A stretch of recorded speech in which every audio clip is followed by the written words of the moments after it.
इसका मकसद ये था कि जो एक नैरेटिव शुरू किया गया पाकिस्तान में मुस्लिम लीग नून की तरफ से, जब अदालत से सज़ा मिली तो जो एक नैरेटिव शुरू किया गया पहले कि मुझे क्यों निकाला,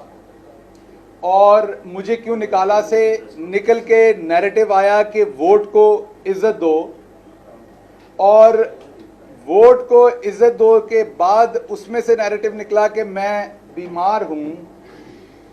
और मैं बीमार हूं के नैरेटिव से आगे निकला कि अब हमने इनकलाब लाना है।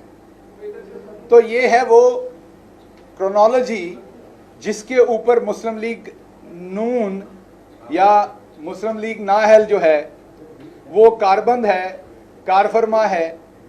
और उनका दिल ये है कि पाकिस्तान की आवाम को एक दफ़ा फिर वैसे ही बेवकूफ़ बनाने की कोशिश करें जैसे हमने 80s में बनाया और 90s में बनाया।